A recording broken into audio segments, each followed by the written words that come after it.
আমরা কারো অন্ধ দালাল নয়, আমরা কোনো ক্ষমতা পিপাসু নয়। বিবেকবোধের জায়গায় যদি আমাদের মনে হয় যে কেউ আপনারা এই অভ্যুত্থানের স্পিরিটের সাথে বিশ্বাসঘাতকতা করছেন, ইভেন প্রফেসর ডক্টর মোহাম্মদ ইউনূসও যদি হয়, আমরা তাকেও ছেড়ে কথা বলবো না। আমরা বিবেকবোধ বেঁচে দেওয়া ওই প্রজন্ম নয়। বিবেকবোধ বেঁচে দেওয়া প্রজন্ম হলে আমার পাশে থাকা বিশ্বের অন্যতম পরাশক্তি ভারতের দালালি করতাম আমরা, কিন্তু আমরা তা করি না, করব না। আমরা আমাদের জায়গা থেকে স্পষ্ট করে বলেছি, পৃথিবীর যে কোনো দেশের সাথে আমাদের সম্পর্ক হবে সমতার, মর্যাদার।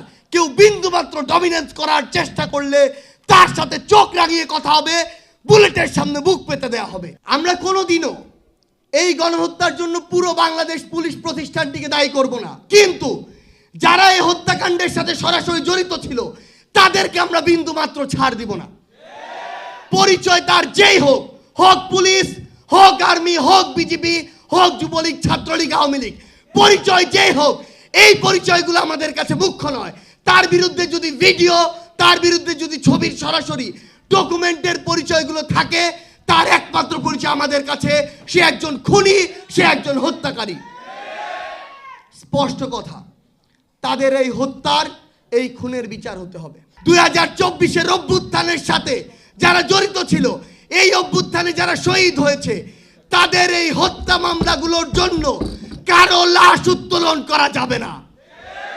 আমরা স্বরাষ্ট্র মন্ত্রণালয়, আমাদের যে বিচারিক প্রক্রিয়ার যে মন্ত্রণালয় রয়েছে, সংশ্লিষ্ট সকল মন্ত্রণালয়কে একটি কথা বলে দিতে চাই, যে ভাই তার জীবন দিয়ে নতুন বাংলাদেশ এনে দিয়েছে, যেই ভাইয়ের জীবনের বিনিময়ে আজকে ওই চেয়ারগুলোতে আপনি বসে রয়েছেন, আমার ওই ক্ষত বিক্ষত বুক নিয়ে যে বাবা মা, ভাই বোন, যে সহধর্মিনী বেঁচে রয়েছে, তাদের চোখের সামনে, তাদের ক্ষত বিক্ষত ওই কলিজার সামনে আপনারা কোনোদিন 4 মাস পরে তাদের লাশ উত্তোলন করতে পারেন না।